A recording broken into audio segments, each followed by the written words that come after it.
Hi, welcome to the channel. My name is Aloy. In this series of videos, I want to try and teach you the player rules for Free League's Alien the Role-Playing Game.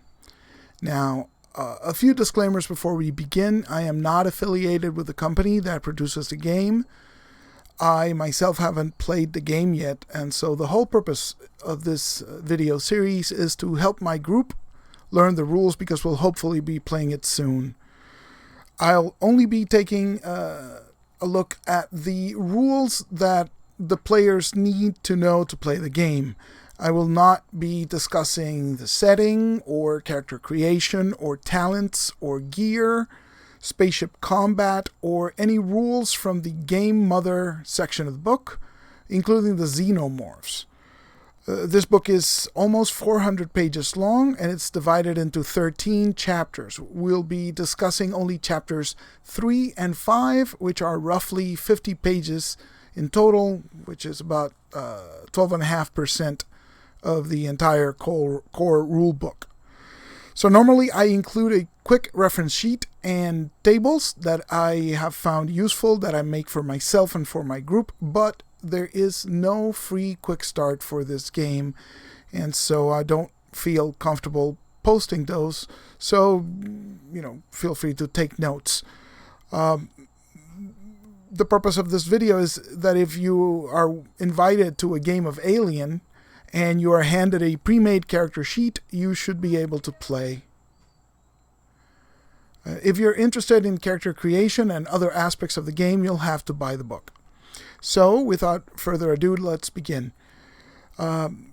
This game utilizes a dice pool system, which is comprised of 6-sided dice only. We can see here the two types of dice that they use. There is the base dice, which are the black ones. And as you can see here, this system is only looking for 6s in terms of success.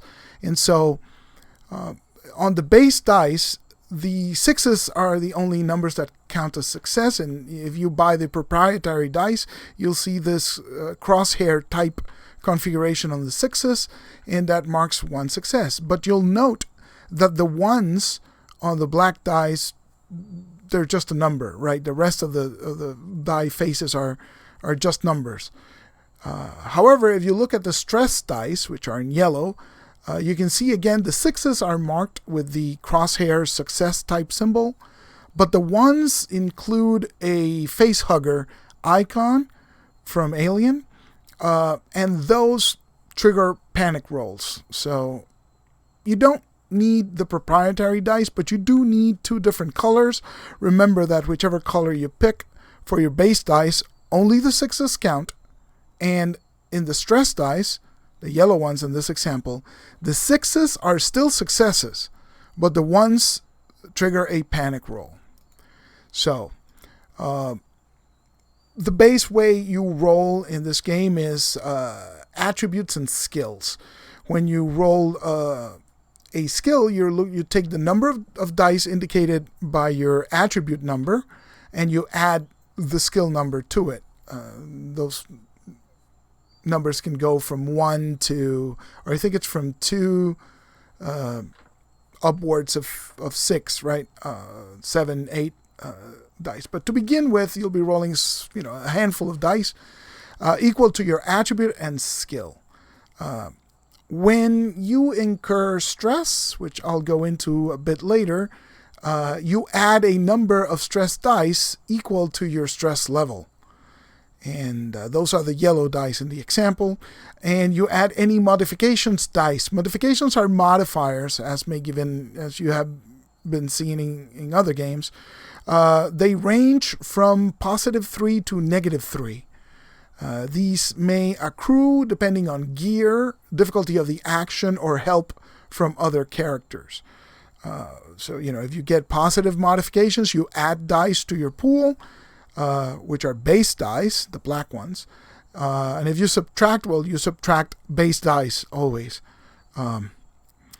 If you don't have any skill points in the particular skill that you're rolling, you may just roll the plain attribute. That constitutes your dice pool. So remember, always your base dice pool goes off of your base dice. Skill plus attribute plus modifiers, positive or negative, and then add yellow stress dice according to your current stress level.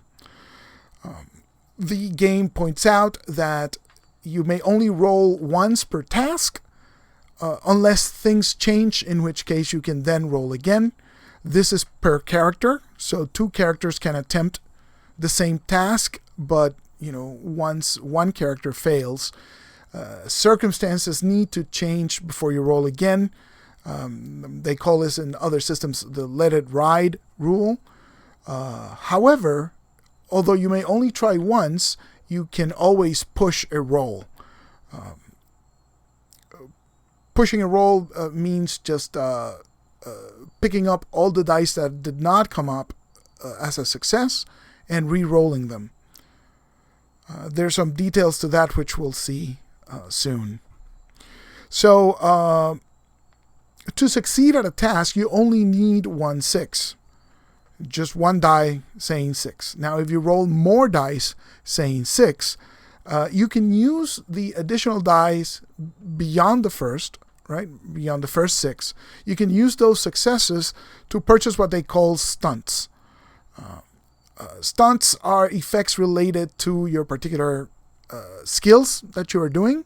And if you read the skill section in the book or make reference to the table sheet that I made, you can see that each skill has examples of use for those extra successes, those extra 6s.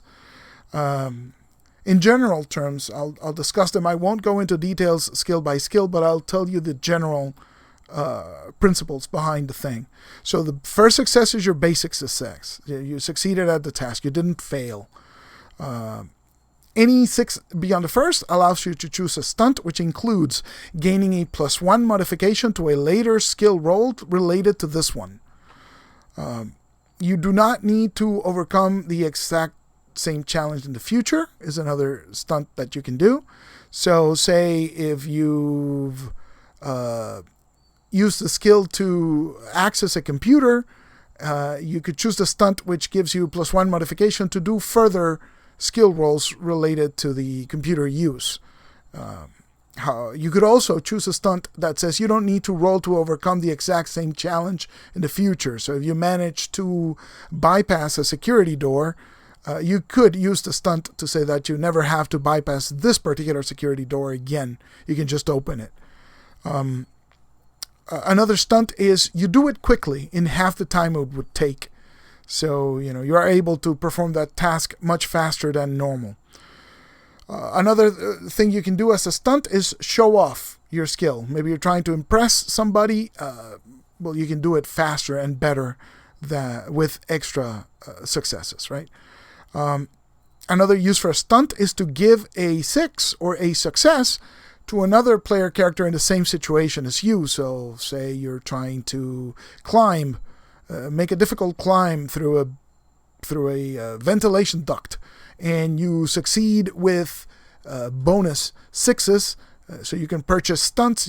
One of the stunts you can purchase is give one of those successes to another PC in the same situation as you, to allow them to climb.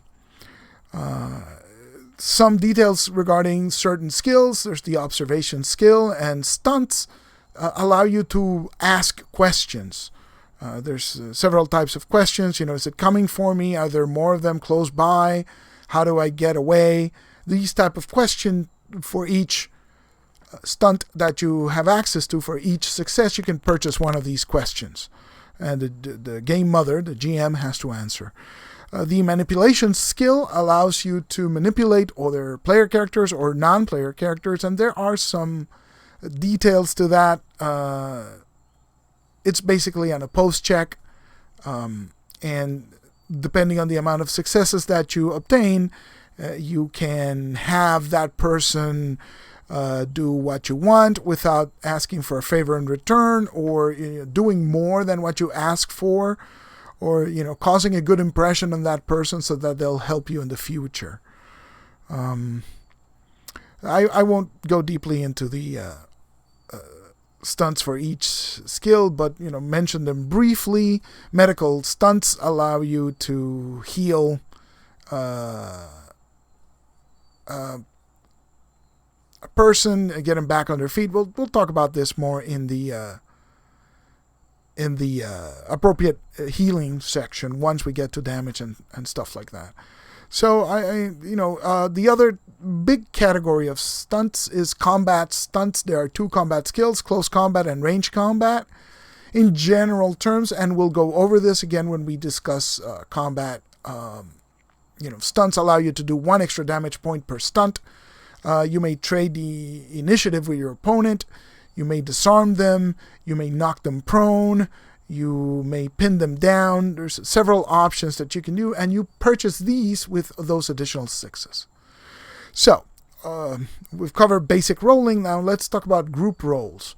When you do a group roll, you choose a leader. One of the characters will be doing this skill.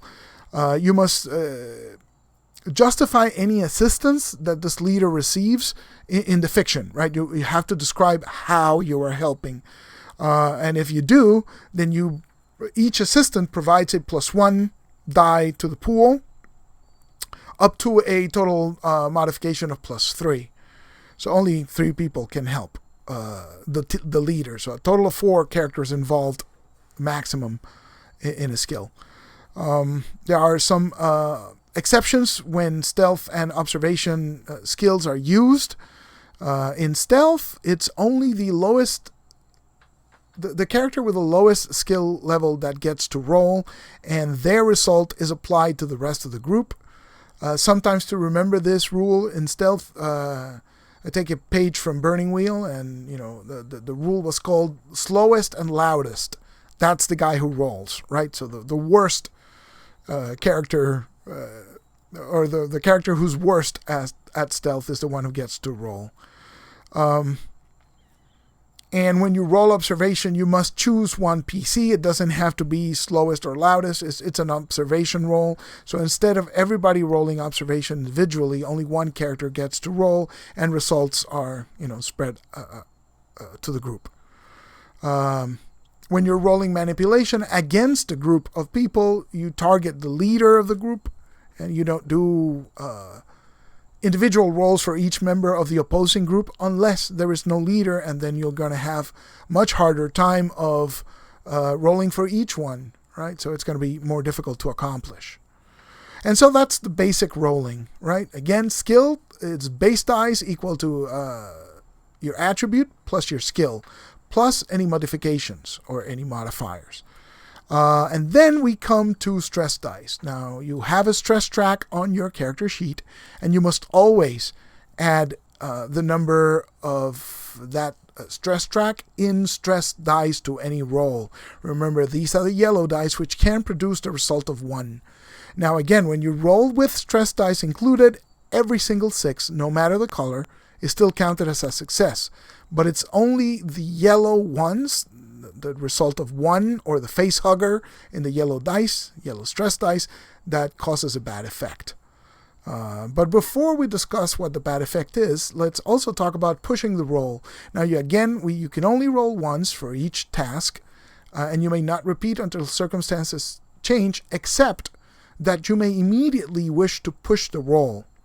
Now, in order to push the roll, you're basically getting a reroll, but you get to keep any successes that you may have rolled in that initial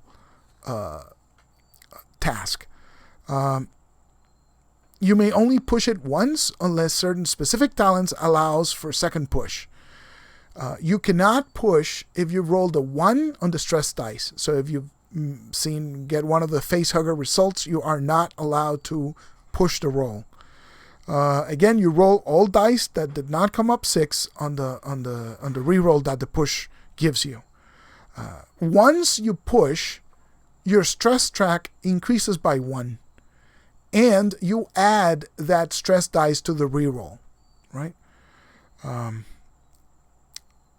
So again, very important. You may push as long as you don't get any face huggers. If you get face huggers, you cannot push the roll, and if you do push the roll, you keep all 6s on the table and re-roll any dice that have not shown up with 6s, and you add 1 to the stress track and add that 1 die that you just gained, that 1 stress dice, to your re-roll.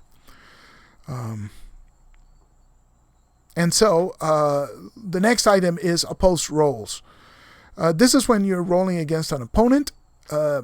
You both roll, and whoever rolls more 6s wins. It's a simple procedure. If nobody rolls any 6s, nobody wins. And you may push a roll even if it's an opposed roll. As a general rule, NPCs do not push rolls unless GM says otherwise.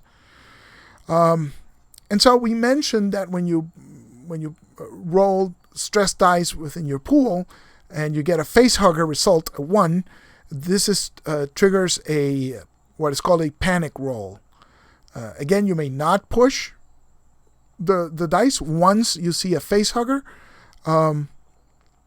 and it doesn't really matter how many 1s you roll beyond that first facehugger. Is the fact that you just rolled 1 or more means that you must now make a panic roll, which we'll discuss later. If you were in combat firing a weapon with a magazine and you roll a 1 on stress dice, that means that you empty the magazine in the weapon. And it also means that you get to make a panic roll. Remember, always the panic roll.